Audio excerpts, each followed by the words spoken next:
guys, it's Kwana, and I'm back again with another review. And this time I am here to bring you my thoughts on the season one finale of Marvel's Cloak and Dagger, which airs on Freeform. This has been a very decent, solid, I would dare say good.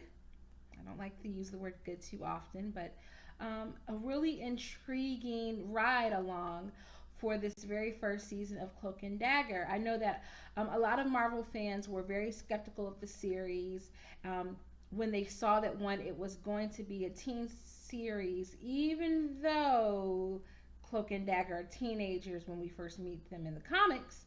I also know that a lot of people were skeptical because it wasn't a Netflix series, and aside from Agents of S.H.I.E.L.D., which has kind of held its own and have kind of almost been its own little niche inside the Marvel Universe on ABC, they felt skeptical because Netflix has really been doing the better job of telling these tales. And so a lot of people were really concerned about this.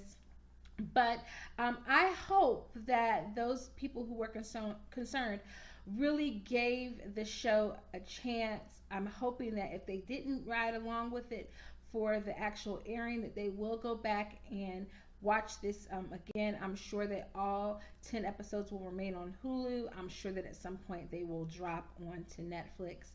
So yeah, I really hope that people give this show a chance if they haven't already, because this has been some of the best character development that I have seen in a long time, and certainly that I have seen from a teen drama. That I would say really we used to get this a lot in the 90s with shows like Buffy, but then it kind of fell off where you didn't really get a chance to really know and understand these characters and their arc and really tell really thoughtful stories. I think that they tried to do a little bit of that with Riverdale, but some of the Riverdale storyline has kind of, in my opinion, jumped the shark so much that it feels very fake, and feels like now we're back to looking at caricatures of these Archie comics. But I digress. Back to Cloak and Dagger. So last night was the season finale. I stayed up and watched it. I hacked my parents' DirecTV account and logged into Freeform so that I could watch it as it aired. I think I was like about 20 minutes behind, and I was tweeting with some of the cast members as I was watching it, and it was great. In fact, Evita, who the actress Noelle, she actually tweeted back to one of my tweets. I was like, "Yay! I'm so excited to see that fan engagement." But it was a really good season finale, and I think, let me just give my brief take on this before I really get into the spoilers of the show.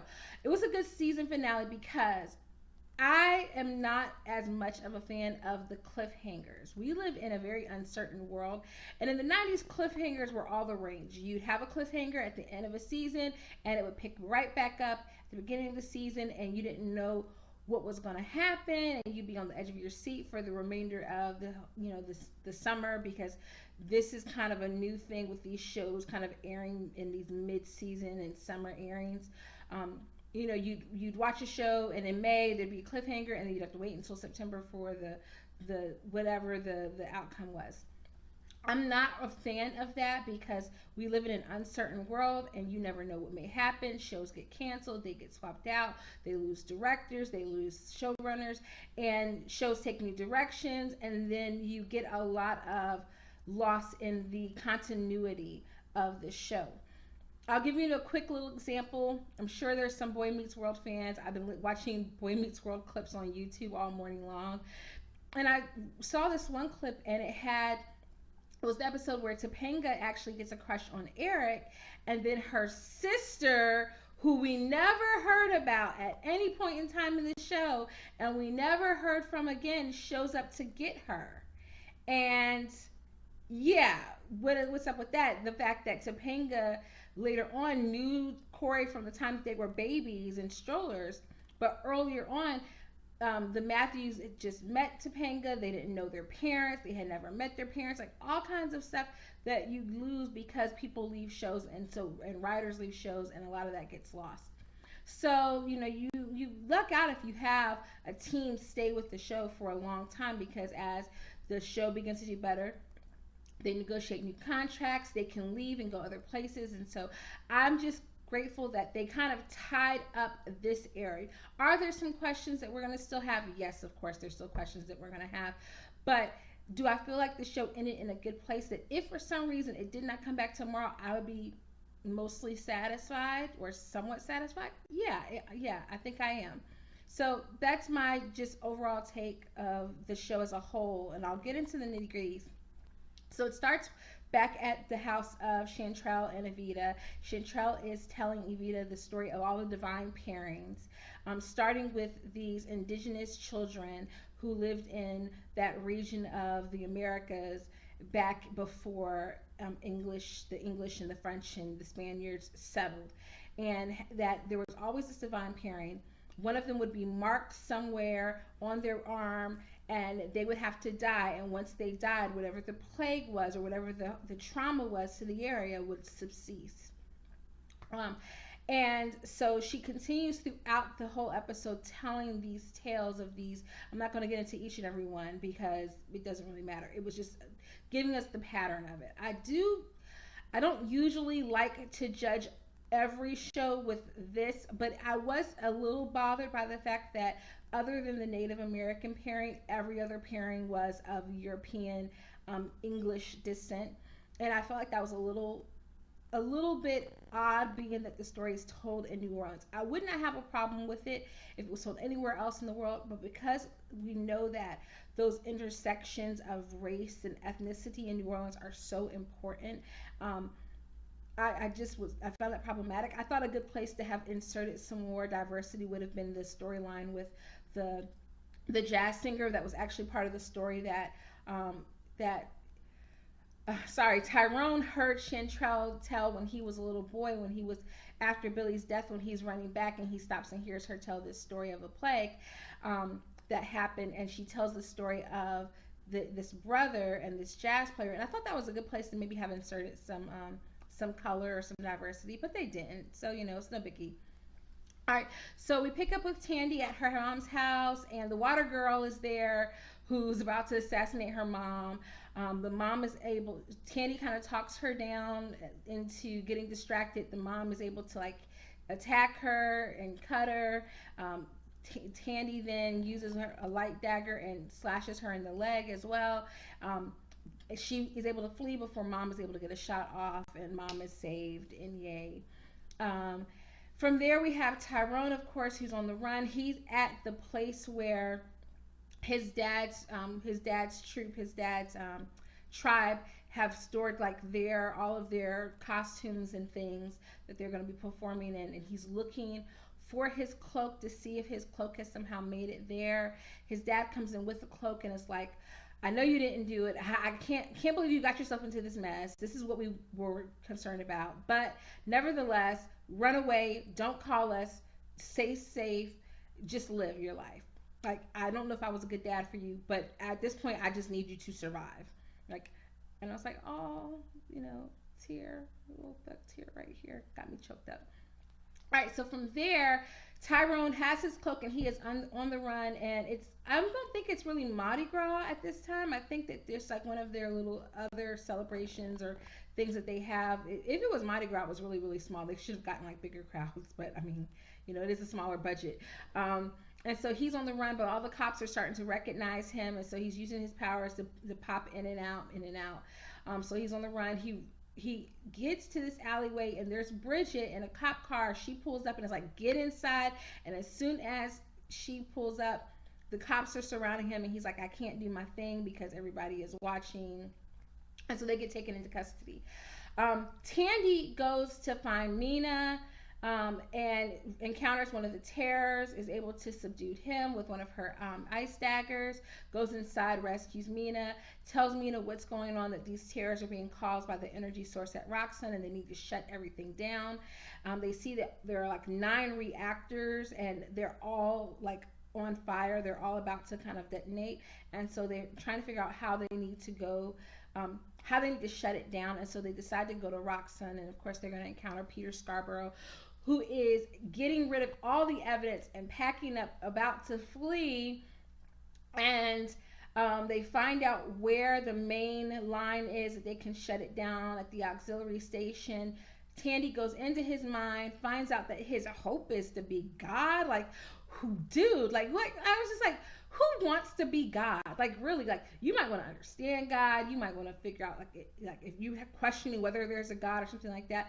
But like, who legit really wants to be God? Like, do you really want that much power, like the power of life and death? It's one thing to like say you want to be the Starks, you want to be the Rands, you want to be the Osborns or something like that. But to be God, like I just was like, dude, you're on another level. But anyway, so the door to his like secret parts of his brain, if you remember, there was that strange door inside of Ivan Hess's mind, and it was the doorway that Tandy and Tyrone had to open up in order to go inside and in order to rescue him. Well, a door like that appears inside of Scarborough's head, and Tandy tricks him into going inside and leaves him. We don't see the outcome of this until much later, but she has obviously closed this door and left him in a catatonic state. So Tyrone and Officer O'Reilly are at the police station. They meet this cop that they're taken to this back room. It's not a prison cell, to hold them over because they can't put it on the books that they have him, because all of this stuff that's going on right now is very illegal. The fact that they're covering for Connors, the fact that Connors has gotten out. This is all revenge. This is not justice. This is nothing at all to do with justice. And so they take them to this back room, and there's this officer named Lafayette, which of course I kept thinking about Hamilton, and I was like, Lafayette. I don't know if you were doing that too, but I was like, I'm taking this horse by the reins, making red coats, red with blood stains. That's what I kept thinking about. Like if that had been Davy Diggs, I would have been screaming on the floor, like with tears of joy running down my cheeks. But Tyrone gives him this really impassioned speech about the fact that, well, first of all, he throws shade to Bridget for not being from there. And so she'll never understand the way that they do things. And so Tyrone's like, yeah, she's not from here, but I'm from here. I'm from the Ninth Ward. I've lived here my whole life. My family is from here. Like, what do you, like, this is not what we do. Like, we stand for our own. We stand, like, he's giving him this really impassioned speech. And I was like, yes, Tyrone, like, do it. Public speaking, Reverend Barber, like, get it. Lafayette, right? You're not supposed to talk. Yeah, they've been telling me that my whole life, but here I am gabbing. So, what are we waiting for? Well, you guys can't do anything without Connors, is that it? What am I not getting here? Everything. Because you're not from here, O'Reilly. I am. Straight up. I grew up in the lower ninth and now I live in Mid-City. And now you're a cop killer. I'm not any kind of killer. And Fuchs? I knew him for less than a day, and he's more cop than you'll ever be. You watch your mouth, boy. Don't call me boy. My name is Tyrone, my parents pay taxes, and it's your job to protect me. If you're really 504, you would know that. I got a mom worried sick about me, and a dad ready to take on the world to protect me. I bet your parents would do the same. Listen, I get you're afraid. We all are. Most of the time, we have a good reason to be. But right now, I need you to find a reason to be just.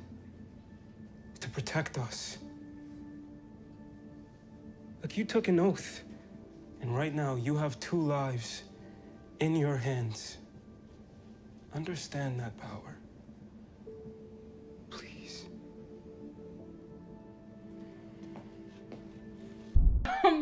And it slowly tugs on his heartstrings, and so eventually they're taken. Connors shows up, they're taken out, but before Connors can do anything, a terror comes in and is put down, but when one of the officers goes to touch him, he then contracts the same disease. So whatever this energy is, it does definitely have to do with touching. And of course, we see this through Tandy and Tyrone's powers, but it's very easily passed. Like, they don't have to even scratch. All they have to do is touch them, and they get the same illness or the same sickness. So now everybody in the police station is going crazy. People are like trying to subdue these terrors. People are becoming terrorists, and so eventually Lafayette's like, okay, I'm going to help you get out because we got to stop this. Like, we have to stop it now. Tyrone goes and retrieves his cloak, He does this sequence where he's like calling the terrorists to him to distract Lafayette so he can get everybody to safety.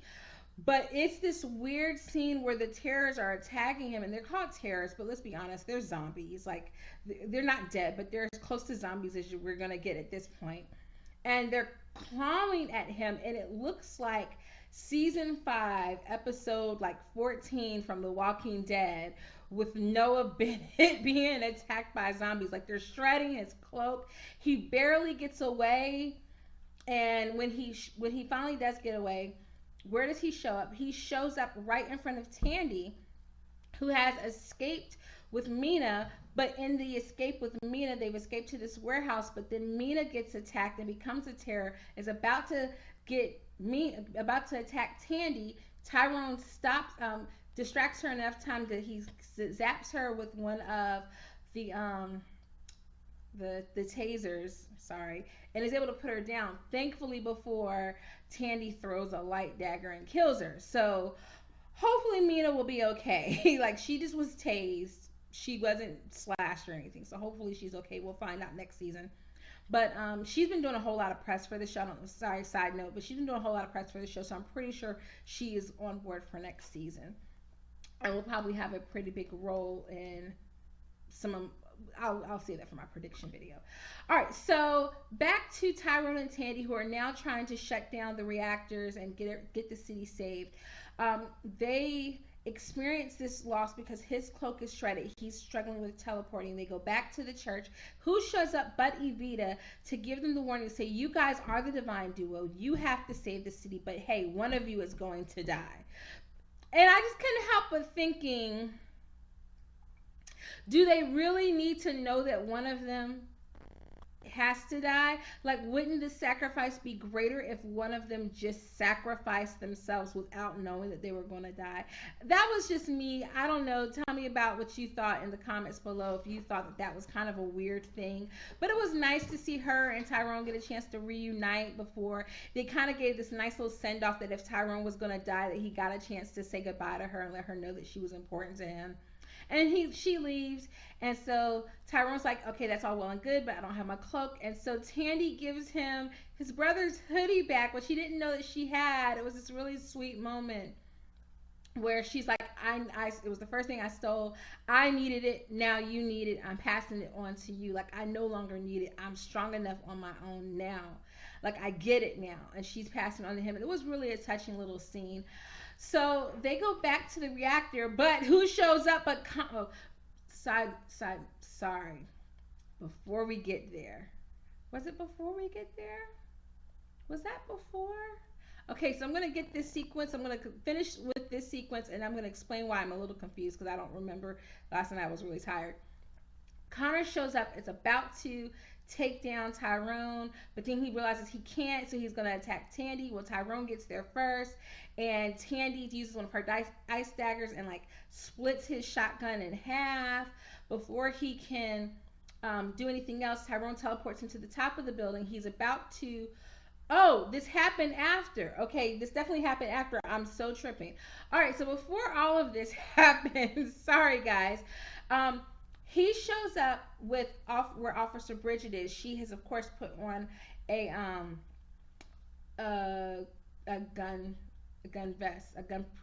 bulletproof vest. I don't know why my brain is like stopped.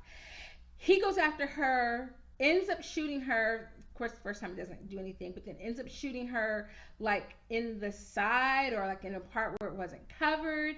And Officer Bridget is basically like DOA. She's not really DOA, but she's like as close to DOA. He kicks her into the water where like all the sludge and all of the mystical energy is.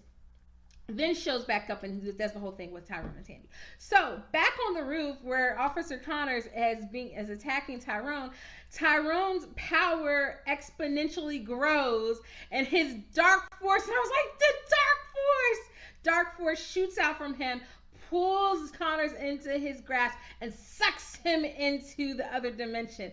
And I was like, yes. The only thing is they haven't explained that yet. I don't even know if they're going to bring it up in the next season, or I imagine they're going to address it in the next season. So again, say that for my prediction video. sucks him into the dark forest, and he's gone. So he goes back down. And here's the weird thing. So Tyrone makes this comment, which you've seen in the promos to Tandy, where he says, if I had a light dagger, I'd kill him. But he just got rid of him. So it seemed like maybe that bit of the clip might have been filmed out of sequence. I don't, but then she says, well, you can be wherever you need to be. And he says, oh yeah, that's true. And then he teleports inside of where the reactor core or whatever is. It's going all fluky. You can see like the dark matter energy mixed with the light energy, and it's swirling and about to explode. Tandy cuts the door open so she can come in. She's like, no, I'm not letting you sacrifice yourself. Like, it doesn't have to be you. And he's like, yes, it does. And of course, if you haven't noticed by now, Evita noticed he has that mark on his arm. He's been cut on his arm, and so it's indicating that he's the one who's going to have to die. And then she goes to grab him. He pushes her away. She goes into the reactor port, and then Tandy gets a cut on her arm. So now they're both marked to die or marked to live, either way. And they've come up with the realization that they've never seen anything this powerful except when they touch. And so Tandy gets the bright idea that maybe if we touch, our energy will counteract this energy and will calm it down. And they do. Now, this is the only pet peeve, or really not the only, but the main pet peeve I have about this episode. Their power goes shooting straight up into the air in this really corny sequence where Olivia Holt, who's a beautiful singer, she has like this rock song, Come Sail Away version rock song playing, and it's really loud, and then the power is shooting up. And for a show that has been so kind of like seriously handling the supernatural elements where it doesn't look corny when it's happened before, I felt like this was a very corny moment. Like, I felt like they should have done something where it was the dark matter swirling around the light and swirling around them and then clashing and pulling them apart or something. It was just something about the way that, tell me in the comments what you thought, but something about the way that it was shooting straight up into the air with that heavy rock ballad playing. It just did not sit well with me. It just felt really kind of weird and dorky, and I didn't like it. But all's well that ends well. They saved the city. All of the violence and the terrors have come to an end. We are shown a couple of end scenes. We're shown Scarborough is still in a catatonic state. He's found by the water girl, so he's taken care of. Tandy shows her mom a paper that says Roxanne's been held responsible for everything that's happened. So they finally have some type of justice and can go on with their lives. The police are at the Johnsons' house questioning them. Father Delgado is there in like the 2-second snippet that they had him. His mom hears something upstairs, goes up the stairs. We see that there's a photo missing from the stairwell, and goes into his room and sees that his clothes are gone. And so she knows that he's made it home somehow and made it out, and she knows that he's safe. He's back at the church where Tandy was living, and he's going to stay there now, and Tandy has moved back home with her mom. So now we'll see her and her mom. She'll be the one with the stable household, and he'll be the one who's the runaway. And at the we see Evita putting all the dolls away. It's not clear that if she knows whether or not Tyrone lived yet, so I guess she'll find out, or we'll see. I'm gonna gather that they'll do a time jump, so I don't know if we'll see that she finds out, or she'll have found out and she'll know, and we'll just come back to an Evita who knows that he's alive. But then at the very end, after Tandy comes back, brings Tyrone some groceries, and they're reunited, and it feels so good, and we see that they're becoming friends, and it's just this beautiful scene with them talking, and then it ends with Cloak and Dagger on both sides. And then after the title card, we get back into the swamp, and who emerges but Detective O'Reilly, no longer dead, but certainly changed, and she has become Mayhem. So all those promos about Mayhem was coming. If you didn't know who Mayhem was before, you certainly should know now that Mayhem is here. She's a Detective O'Reilly, and she will be either our big bad. I'm going to predict that she will be the big bad of the first half of next season and then a vigilante, because she'll be a vigilante and I think Cloak and Dagger won't know, or this, that she's a vigilante. They won't know that she's good. They might not even know that it's Detective O'Reilly until probably halfway through. And then and we don't even know if she has retained enough of her humanity, if she can speak. We don't know what they're going to do with her. So yeah, that's the end of season 1, guys. I'm gonna do a couple of other videos. I'm gonna do my ranking of where the episodes fall. I'm gonna do my predictions for next season because I have a lot of them. I'm gonna have things that I would like to see them change about this show, just to tweak it to make it a little bit better. But again, I love this show. I love the cast. I think that Aubrey Joseph and Olivia Holt are phenomenal talents. They're phenomenal young talents. I'm excited about next season. I hope that they don't do that thing that Freeform does sometimes where they do like a year and a half rather than just a standard year. Like I'm fully expecting like June of next year we should have new Cloak and Dagger. I hope that maybe we'll get a crossover with Runaways, since they were hyping Runaways up all year, and of course that would work perfectly because they're getting ready to start filming Runaways, so they could definitely bring somehow bring Cloak and Dagger in, or do a crossover somehow with Cloak and Dagger. I don't know how they would do that other than bringing the Runaways to New Orleans. But that would be a really cool thing to see, especially to tie us fans over until the next season. But yeah, let me know what you think about what you thought about the episode. Did you love it? Did you hate it? Did you think the end sequence did you think the episode was good, but the end sequence was a little corny? Tell me what you think in the comments. Let's start a dialogue, and I hope to see you guys again soon. It's been real. I've got a couple of other shows that I'm going to be reviewing soon. I'm going to do just a general season 6 overview review of Orange is the New Black. I'm not doing every episode because I just wasn't thrilled with this season anyway. But yeah, let me know if there's some shows you want me to review, and I'll chat with you guys later. I know this has been a long video. Thanks for sticking with me. Until next time, toodles!